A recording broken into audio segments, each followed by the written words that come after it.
Isso. No caso de vigas e lajes, a armadura é o fusível, né? A armadura é o principal, que você tem que evitar que ela aqueça. No caso, o concreto, ele perde resistência, e não esqueça que o concreto perde resistência também em situação de incêndio, mas é claro que na parte comprimida, porque a tracionada não importa, né?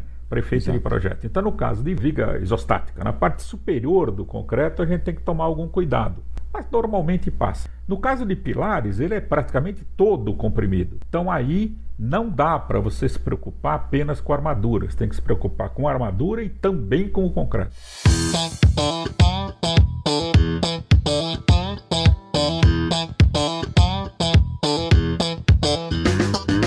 Fala galera, aqui professor Enson Portela falando, e no episódio de hoje do Aprenda Engenharia nós vamos bater um super papo sobre estruturas em situação de incêndio. Nosso convidado é o engenheiro e professor Valdir Pinhato, autor de vários livros sobre esse tema. O que muda no comportamento dos materiais quando estes são submetidos ao fogo? Como modelamos esse comportamento? O que significa tempo de resistência requerida ao fogo? E como isso afeta o projeto da estrutura? Como se verifica uma estrutura na situação de incêndio? Todas essas perguntas foram respondidas ao longo do episódio de hoje, então fica comigo até o final, que eu te prometo que vai valer a pena. Professor Valdir, eu gostaria de começar esse episódio do nosso podcast pedindo que o senhor nos explicasse como o concreto e o aço se comportam em uma situação de incêndio. O que muda nesses materiais, quais as temperaturas que a gente pode entender como as temperaturas críticas às quais esses materiais serão submetidos nessa situação aqui especificamente de incêndio? Pois não. Todos os materiais estruturais, seja concreto, aço, alumínio, alvenaria, estrutura mista, enfim, todos, eles quando aquecidos, eles perdem capacidade resistente. Essa capacidade resistente pode ser redução de área resistente, como a madeira, de resistência mecânica, como o aço, ou de várias formas, como o concreto armado. Então, todos os materiais perdem capacidade resistente. O engenheiro de estruturas, ele calculou um edifício para um certo material, com uma certa resistência mecânica, e em incêndio essa resistência é menor. Então, algo tem que ser feito, né? Porque incêndio, o material que está suportando carregamento não é o mesmo que o engenheiro calculou a temperatura ambiente. Quando você citou a temperatura crítica, não existe temperatura crítica. Quando você fala temperatura crítica de um material, se é do material, então ele precisa estar em temperatura uniforme, né? No caso do concreto, que é bastante robusto, não há uma temperatura uniforme na massa de concreto. Ela é maior junto ao fogo e é menor quanto mais para o núcleo do concreto você vai caminhando. Então não existe temperatura crítica para concreto. No caso do aço, se for um elemento estrutural de aço, sem nenhum contato com alvenaria, com concreto, enfim, ele fica com uma temperatura praticamente uniforme. Então, no caso do concreto, não existe essa figura de temperatura crítica, né? O que existe é um campo de temperatura. No caso do aço, se ele não tiver contato, o que é raro, mas enfim, não tiver contato com alvenaria, com concreto, com outro material volumoso, existe uma temperatura crítica que é aquela que leva ao colapso. Então, no aço pode ou não existir, no concreto jamais existe. Mas um complemento, as temperaturas críticas não são características do material, são calculadas pelo engenheiro. Eu sempre peço, professor Valdir, que o nosso convidado ele se apresente, conte um pouco da sua trajetória, principalmente dentro da engenharia. Pediria então que o senhor nos contasse um pouco mais da sua vida profissional, onde que o senhor fez faculdade, eu sei que o senhor é engenheiro também, né? Fez mestrado, fez doutorado. O que é que o senhor já fez e o que é que o senhor tem feito atualmente dentro aqui do ponto de vista profissional, claro. Ok, bom. Minha vida é longa, então eu tenho que resumir tudo aqui, né? Eu completei a minha graduação em Engenharia Civil pela Escola Politécnica da USP em 1975. Já faz bastante tempo. Quando eu me formei, saí da escola e fui trabalhar numa empresa siderúrgica, na Companhia Siderúrgica Paulista, trabalhando com projeto.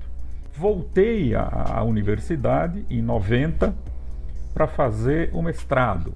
O meu mestrado, o tema foi instabilidade de vigas de aço. Findo o mestrado, comecei primeiro o doutorado e segundo eu já entrei para o corpo de docentes da Universidade de São Paulo. O meu doutorado terminado em 99, o tema foi aço e incêndio. E em 2000 eu crio, para minha satisfação, a primeira disciplina de pós-graduação na América Latina sobre estruturas e incêndio. 2010, a primeira disciplina de graduação. Ao longo desse tempo, escrevi 13 livros, mais de 250 artigos científicos, até que recentemente eu me aposentei. Mas eu não consigo largar essa profissão. Então, continuo trabalhando na categoria de professor doutor sênior, que é uma categoria que a USP permite que professores aposentados deem aula, continuem as suas atividades acadêmicas. E o que eu tenho feito atualmente é isso. Continuo dando aula, no momento online, né? Mas continuo dando aula, escrevendo artigos, orientando. Eu tenho 13 orientados, enfim, minha vida é bastante ativa aí do ponto de vista acadêmico. Quando nós modelamos qualquer problema de engenharia, normalmente nós fazemos simplificações da realidade, né, para encontrar ali um modelo matemático que seja resolvível, né, uma coisa que a gente tem que falar para os nossos ouvintes, principalmente nossos ouvintes mais jovens. Quando a gente está fazendo um projeto de qualquer natureza, o que você na prática está resolvendo é um modelo, você não está resolvendo a realidade. No cálculo de estruturas de concreto em situação de incêndio também não é exatamente diferente, né, ou seja, nós criamos a ideia do que a gente chama de incêndio padrão, que no meu entendimento também é uma simplificação aí do que seria um incêndio real. O senhor poderia aí tentar nos explicar um pouco melhor sobre isso, o que é a ideia do incêndio padrão, por que a gente precisa do incêndio padrão e o que seria ali as diferenças básicas entre esse incêndio padrão, né, que é um modelo do incêndio real, e o incêndio real? Quais são as diferenças que se apontaria ali? Pois não. Bom, primeiro, como você disse, eu concordo totalmente, o engenheiro não calcula a realidade, ele calcula um modelo que, como ato de fé, a gente imagina que pode representar muito bem a realidade. Um incêndio, ele depende de muitas coisas, né? Dentro de um apartamento, de uma sala, depende da quantidade de material combustível, depende da quantidade de oxigênio, depende de uma porção de coisa que vai formar um incêndio real. Um incêndio real é um incêndio que tem um ramo. A temperatura média dentro desse edifício, desse quarto, enfim, a temperatura média lá dentro, ela tem um ramo ascendente.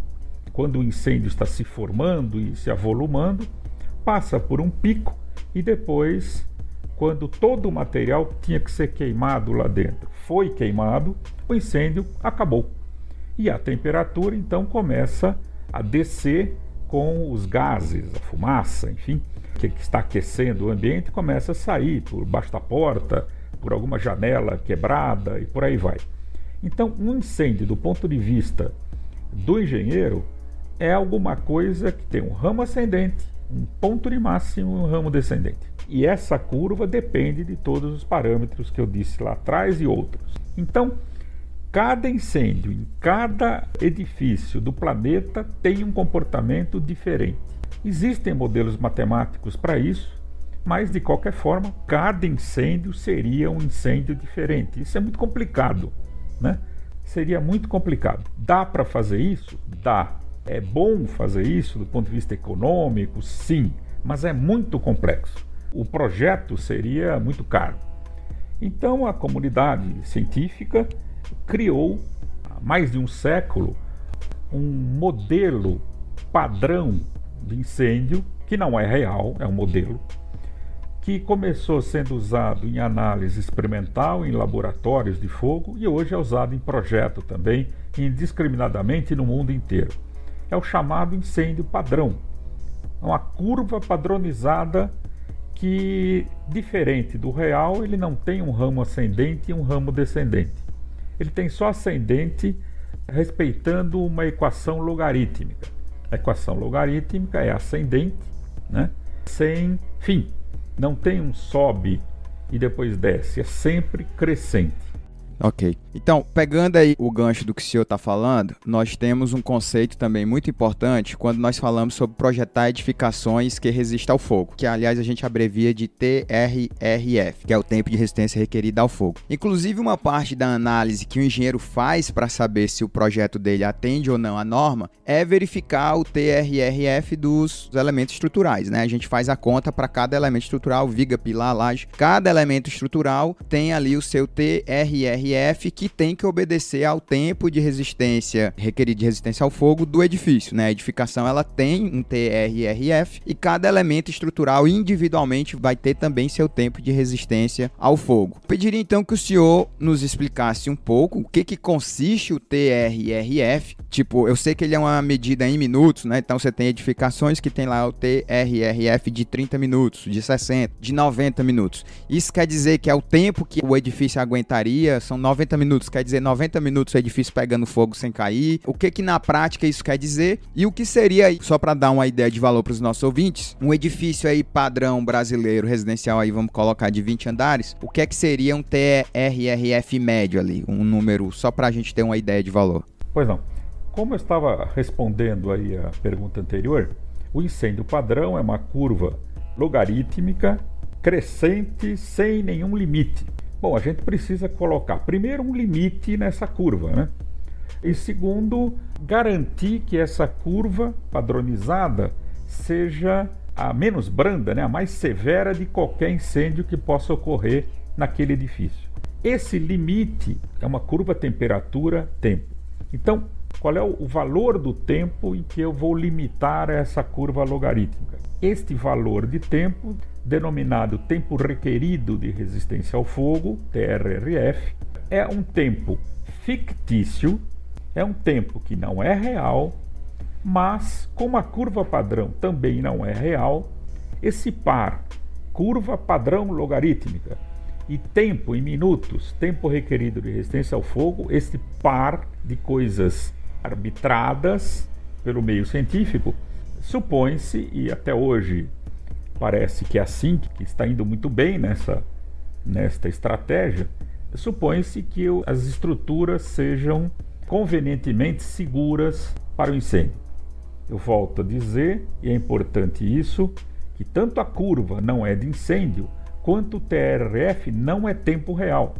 Por exemplo, um edifício aí, como você sugeriu, um edifício residencial de 20 andares, tem um TRF padronizado pelo Corpo de Bombeiros e em normas brasileiras de 120 minutos. 20 andares, 60 metros, é por aí, 120 minutos.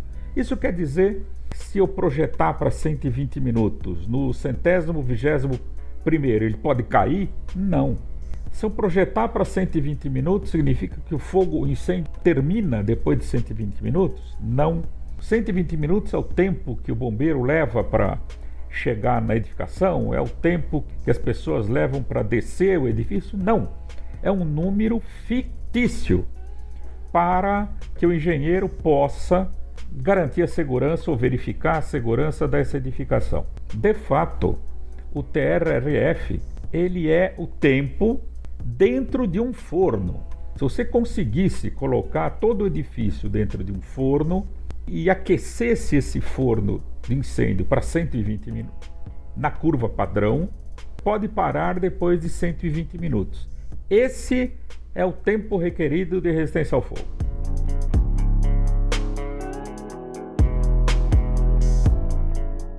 Notícia urgente: pelo menos uma pessoa morreu e 4 estão desaparecidas, vítimas do incêndio e depois do desabamento de um prédio de 24 andares no centro de São Paulo. O fogo teria começado no 5º andar do edifício e se espalhou rapidamente. Segundo a Defesa Civil, dezenas de famílias viviam no local.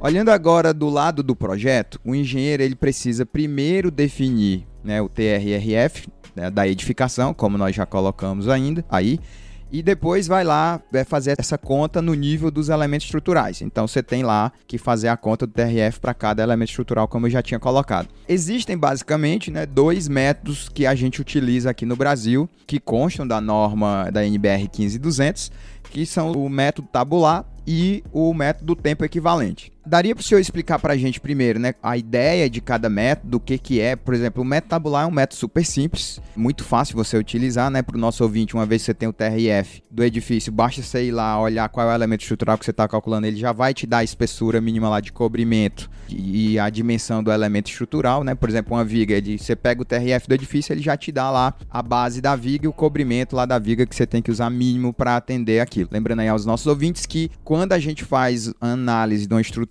de concreto em situação de incêndio, na prática, o que você faz é uma verificação. Você calcula a estrutura lá para o estado limite último. Uma vez a estrutura calculada, você verifica ela dentro dos requisitos estabelecidos pela NBR 15200, que é a nossa norma de estruturas de concreto em situação de incêndio. Então, eu pediria que o senhor primeiro explicasse a ideia por trás desses métodos. Por que que a gente tem dois métodos, né? Por que que não ficou só em uma única coisa? Os dois dão resultados diferentes. Qual que é essa necessidade? Primeiro, permita-me corrigi-lo. Você cometeu aí 2 enganos que tem muita gente que comete.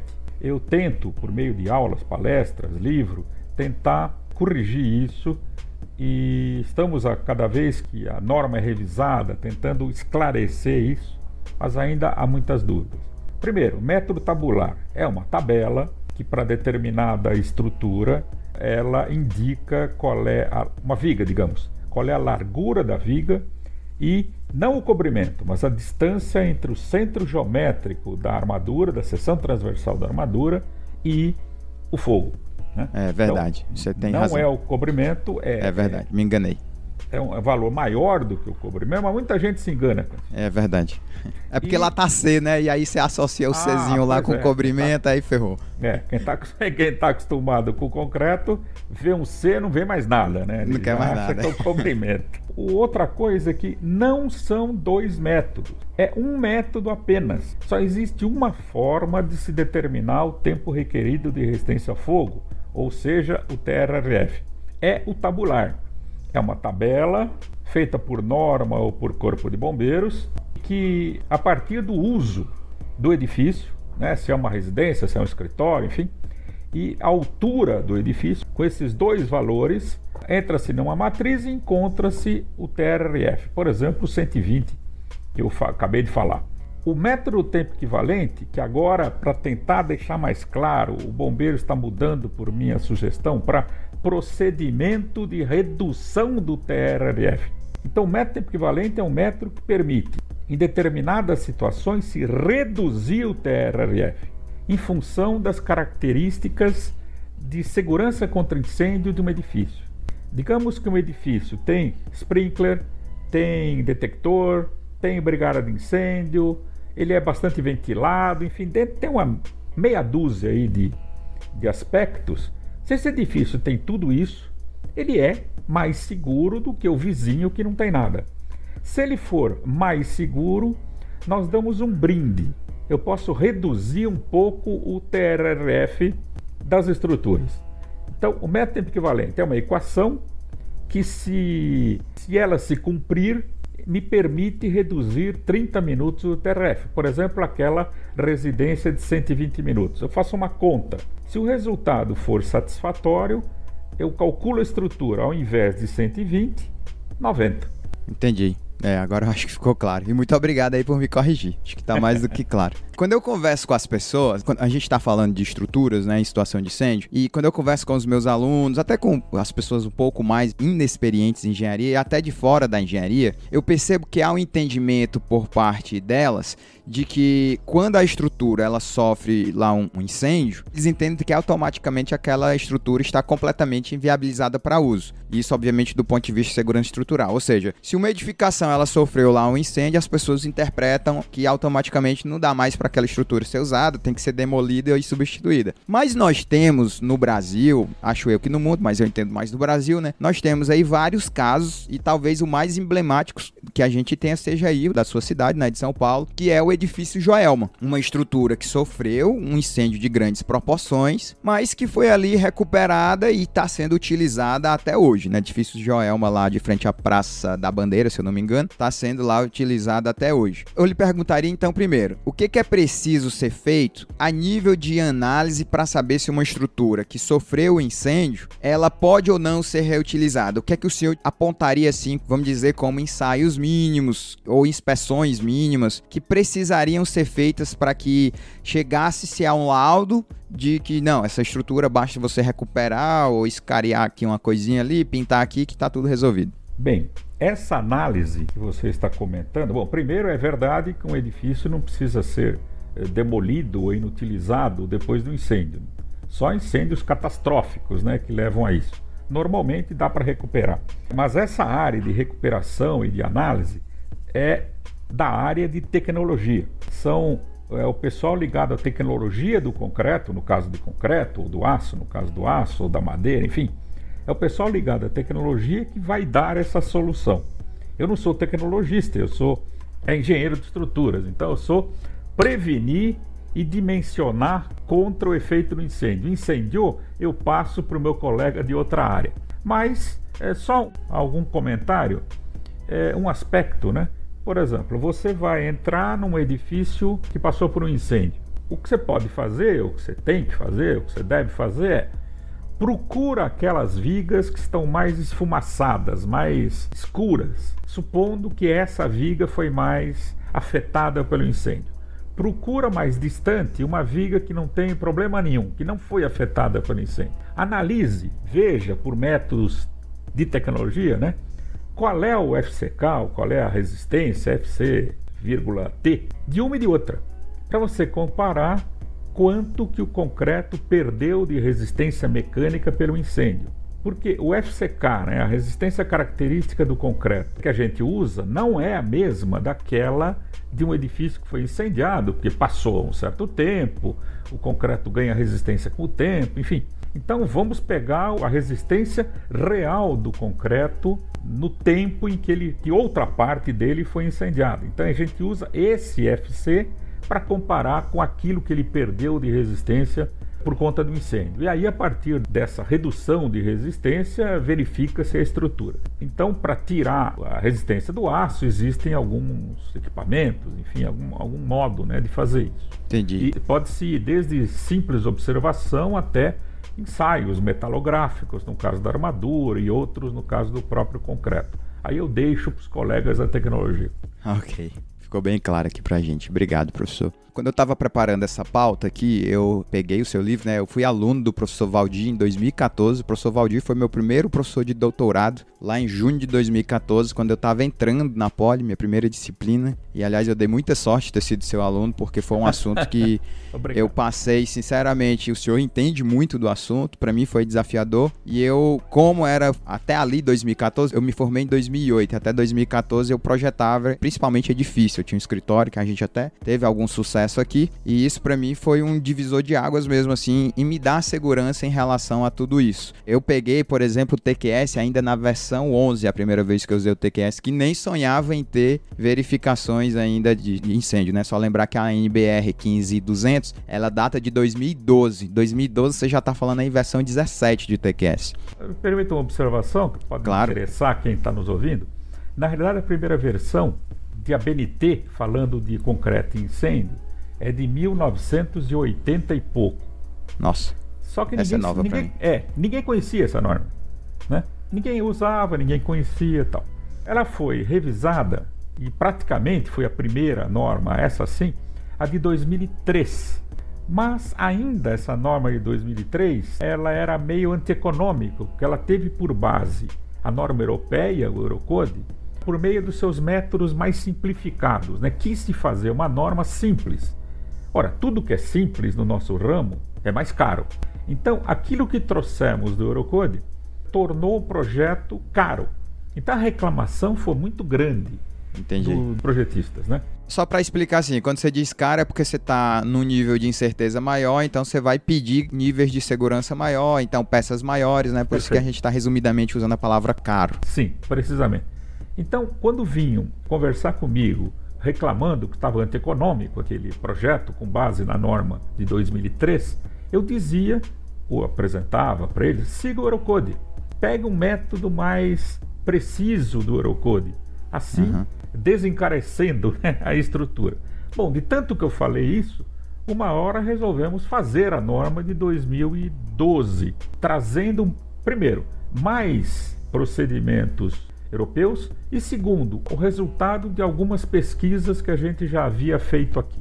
Então, na realidade, a primeira não é a de 2012, mas é a mais famosa, vamos dizer assim. Sim, bem mais. No meu meio, com certeza, porque em 2012 eu estava com 5 anos de mercado, eu nunca tinha ouvido falar em ter que verificar a estrutura em situação de incêndio, e eu estava bem inserido dentro do mercado.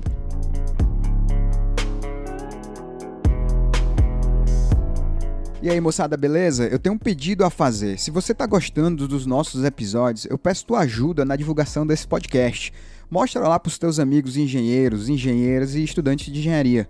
Manda lá um link do nosso podcast nos grupos de WhatsApp que você tem. Marca a gente nas tuas postagens sobre o nosso podcast. Dá uma força, significaria muito pra mim. Valeu!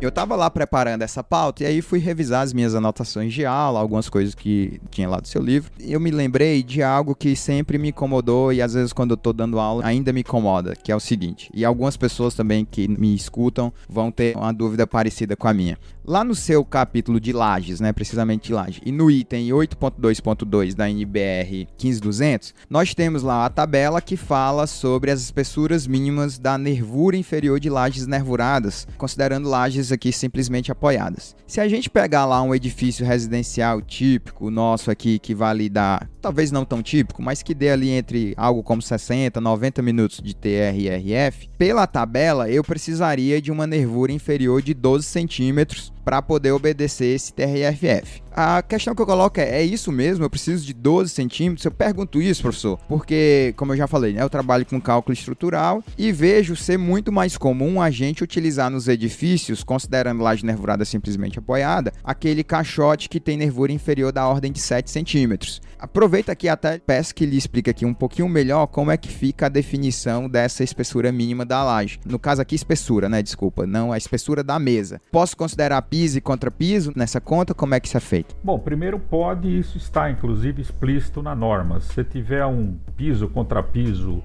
incombustível e de cimento e areia, por exemplo, o cimento é muito parecido, né? Cimento e areia, a argamassa de cimento e areia. Sim, é muito parecida com o concreto.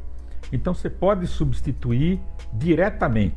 Tá. Então se tiver uma exigência de 12 centímetros e sua laje tiver 9, você pode colocar ou aproveitar 3 centímetros de piso ou contrapiso desse revestimento de cimento e areia. Então você pode fazer a substituição. Outros materiais, por exemplo, cal e areia, você pode aproveitar 70%, se eu não me engano, da espessura da de cal e areia e assim por diante. E na norma que vai sair, que está sendo revisada, a gente está permitindo que qualquer coisa seja utilizada desde que ensaiada, né? Há construtoras que falam muito de gesso, tal, pode, desde que ensaiada. Entendi. Quanto ao que você perguntou sobre a espessura da nervura, esses valores vieram de cálculo estrutural em incêndio. Tá. Quer dizer, os europeus, né, que deram esse valor, certas coisas da norma são cópia dos europeus. Entendi. E outras coisas a gente vai evoluindo. Nesse caso é cópia. Eles fizeram cálculo estrutural, fizeram talvez em computador e chegaram nesses valores. Isso aqui é para evitar o colapso da estrutura. Você citou que há alguns padrões de 7 centímetros, como é que se resolve isso? Primeiro, não está respeitando a norma. Isso. Segundo, a norma permite que sejam feitos outros tipos de análise mais requintada? Pode. Então, se você fizer um estudo computacional global, a laje e as nervuras, aquilo aguenta 90 centímetros, independente da espessura da nervura, se você conseguir provar, pode usar menos. Tá. Eu digo isso assim só para esclarecer para os nossos ouvintes que às vezes você calcula um elemento estrutural na temperatura ambiente, né, como manda o figurino, e aí os esforços lá é quem vão ditar as espessuras da tua peça. Mas pode ser que aqueles esforços estejam definindo espessuras, né, ou seja, você pode estar colocando lá espessuras nos teus elementos estruturais que mesmo aguentando o esforço em temperatura ambiente, ele não oferece o tempo mínimo ali de resistência ao fogo lá do incêndio padrão de proteção para a armadura, né? Porque lembrando que a estrutura em situação de incêndio, a gente entende que ela vai atingir o estado, eu não vou dizer colapsar, né, professor, mas vai atingir o estado limite último dela ali na armadura, na tração. Então, o que você tem que proteger no incêndio é a armadura, porque o concreto, ele não é um comburente, né? Ele não pega fogo, digamos assim. O problema realmente é o aço de chegar no patamar lá de escoamento, porque, como o professor colocou aí no começo do episódio, ele altera a resistência com o aumento da temperatura. No momento que ele altera a resistência, estando submetido a determinados esforços, você tem ali a chance do aço escoar e aí, obviamente, a estrutura pode vir abaixo. Então, é essa proteção que a gente tem que garantir. Ou seja, o que eu estou te falando aí aos nossos ouvintes é, você tem no estado limite último a temperatura ambiente, você pode acabar tendo dimensões menores do que pede a norma 15200 para garantir o TRRF, tá? Então é essa questão que você não está atendendo a norma se você não adota dimensões mínimas adequadas segundo a 15200, ok? Mais um ajuste naquilo que você acabou de dizer. Diga lá, na hora. O que você falou, perfeito, 100% eu assino embaixo. Para vigas e lajes. Isso. No caso de vigas e lajes, a armadura é o fusível, né? A armadura é o principal. É o elo crítico, que você tem que evitar que ela aqueça. No caso, o concreto, ele perde resistência, não esqueça que o concreto perde resistência também em situação de incêndio. Mas é claro que na parte comprimida, porque a tracionada não importa, né? Para efeito de projeto. Então, no caso de viga, a parte superior, viga isostática, na parte superior do concreto a gente tem que tomar algum cuidado, mas normalmente passa. No caso de pilares, ele é praticamente todo comprimido. Então aí não dá para você se preocupar apenas com armaduras, tem que se preocupar com a armadura e também com o concreto. Tá bom, obrigado pela correção, professor. Excelente. O pessoal aí que nos escuta, queria dizer pro senhor que a gente tem muito ouvinte que ainda é graduando, mas a turma lá ouviu a gente, gostou do assunto, se interessou, achou bacana. O que é que o senhor apontaria aí de conteúdo? Eu, inclusive, vou indicar o seu livro, sempre indico o seu livro aos meus alunos. O professor Valdir, ele tem um livro, ainda está sendo editado pela mesma Blucher? Sim. Pronto, ainda sai pela Blucher, que é o projeto de estruturas de concreto em situação de incêndio. Reimpressão já está... Este ano ele foi reimpressa a sua segunda edição. Legal. Então tem um livro do professor, o professor já falou aí no começo do episódio que tem mais de 13 livros publicados, tem seu site, mas o que é que o senhor recomendaria assim de forma geral para o cara que, por exemplo, imagina em fazer uma pós, que quer entender mais disso? O que é que o senhor recomendaria de outros livros? O que é que são os principais conteúdos que o professor Valdir recomenda para os ouvintes? Vamos dividir entre concreto e aço, né? A gente está falando de estrutura de uma forma geral, mas é isso aí, exato. Mais especificamente concreto. Comecei a estudar esse assunto há 32 anos, indo para 33. Então, faz tempo, né? Faz um pouquinho. Então, são poucos, né, aqueles que estudam esse assunto. Mais recentemente é que eu tenho conhecido alguns colegas, né, que fizeram doutorado nessa área, mas ainda são muito poucos. Então, na parte de concreto, estruturas de concreto, incêndio, eu só conheço o meu livro, não conheço outro brasileiro sobre esse assunto. O que eu tenho são vários, né, livros, então é um conjunto de livros aí que tem um que é concreto, tem um outro que é mais voltado até para alunos iniciantes, interessados iniciantes disso. Eu tenho um que eu digo que é para arquitetura, mas serve também para o engenheiro iniciante nessa área. É bem legalzinho, esse livro é um livro fininho. No caso de estruturas de aço... Mas diga aí qual que é o título do livro. Qual deles? Esse que você disse que é para arquiteto, mas que é para engenheiro. É Segurança contra Incêndio em Edifícios, né? Consideração para o projeto de arquitetura. Mas que o senhor também entende que isso é válido para engenheiros. Para a gente poder pegar o link e deixar para os ouvintes. Exato. No caso do aço, eu tenho um livro... Aliás, eu tenho certeza que é único no Brasil, Estruturas de Aço em Situação de Incêndio, fruto da minha tese. Esse livro é de 2000. Portanto, minha tese eu defendi em 99, então esse livro é praticamente o estado da arte da década de 1990. Então é um livro totalmente desatualizado no que diz respeito a equacionamento, formulação e nomenclatura.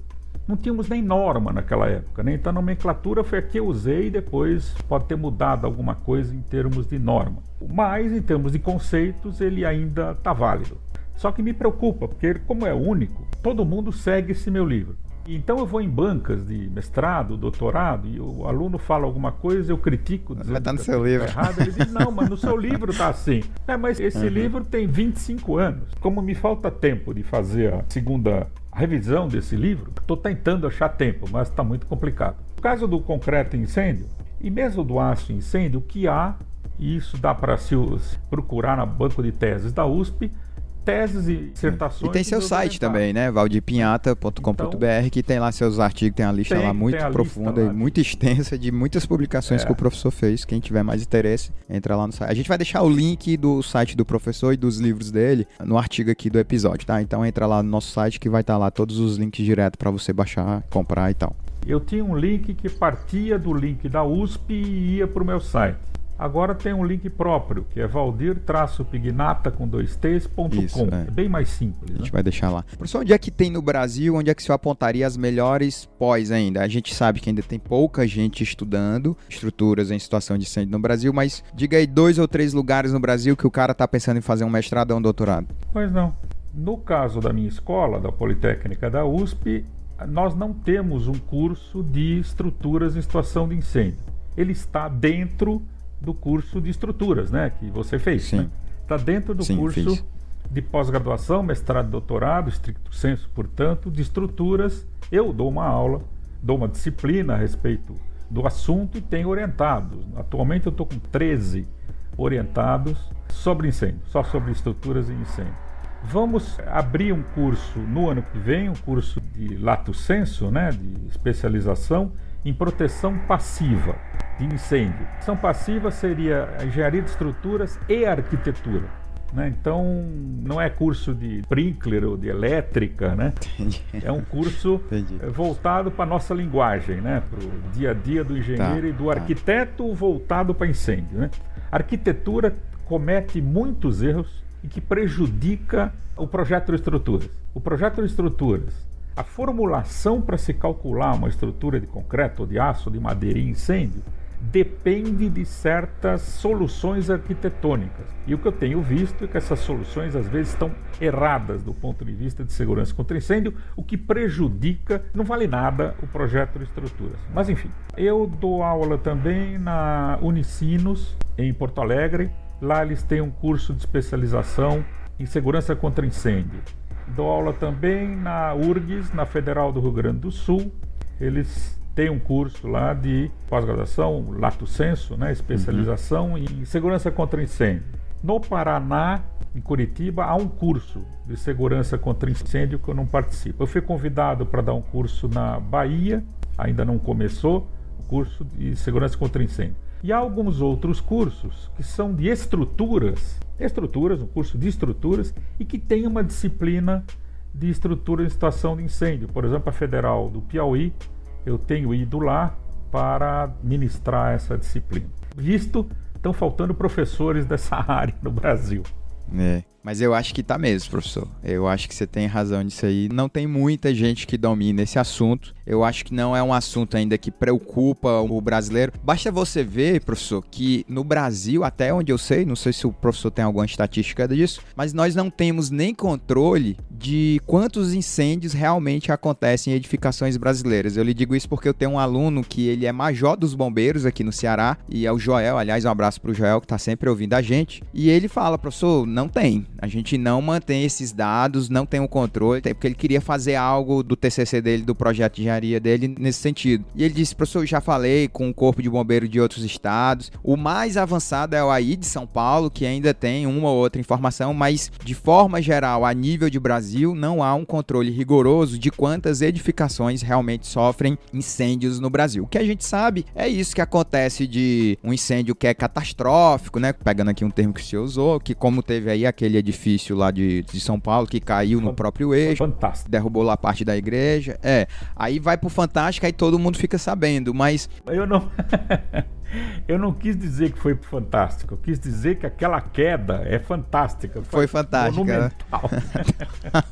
Para o engenheiro de estruturas, né? Um prédio cair é algo fantástico. Cair é algo que é realmente fantástico. Mas pegando o gancho aqui, a menos de um negócio desse, a gente realmente não fica sabendo. Eu já até achei uma estatística do Instituto, me esqueci agora o nome, mas aí é um tracking que ele faz de coisas que são publicadas. Então, se saiu no jornal, eu acho que ele tem tipo um robozinho que se saiu no jornal tal lugar sofreu incêndio, ele capta lá e assume como incêndio na edificação. Mas assim, na realidade mesmo a gente não tem o controle, não há essa preocupação. Aliás, um outro conselho que eu sempre dou para os meus alunos quando eu falo de estruturas em situação de incêndio é: tenha seguro contra incêndio da sua casa, porque primeiro é muito barato e segundo, você nunca sabe quando vai acontecer com você. Eu acho seguro de incêndio muito barato no Brasil, eu sempre tive em todas as casas que eu morei, de aluguel ou minha, eu sempre faço seguro contra incêndio porque eu acho algo barato. É uma boa sugestão, eu nunca havia dado essa sugestão para os meus alunos, é uma boa sugestão. Mas eu dou sim. É baratinho. Disso que você falou, além de não se ter uma estatística confiável aqui no Brasil sobre os incêndios, tem uma coisa que é até pior que isso. Não há uma estatística sobre as causas dos incêndios. Quer dizer, eu sou pesquisador da área de segurança contra incêndios. Se eu não sei qual é a causa do incêndio, eu vou pesquisar o quê, né? Como combater. É difícil mesmo. Isso é muito difícil mesmo. Não há uma preocupação maior. Mas, professor, aqui caminhando para o final do nosso episódio, eu queria agradecer imensamente aqui a sua colaboração, disponibilidade de tempo. Desde o começo do meu primeiro e-mail de contato, o senhor foi muito generoso e muito atencioso. Nós estamos gravando no horário de almoço, porque foi o único horário que o professor Valdir tinha disponível. Acho que ele nem almoçou ainda. Muito obrigado mesmo. Agradeço demais sua participação aqui e tenho certeza que os nossos ouvintes vão adorar. Muito obrigado, professor. A satisfação foi minha em participar aqui do seu podcast e agradeço o convite e coloco à disposição. Esse assunto eu adoro, então se a gente quiser conversar por 8 horas, eu com um copo d'água do lado, eu vou em frente. Eu vou em frente. Tá bom, muito obrigado. Obrigado, senhor.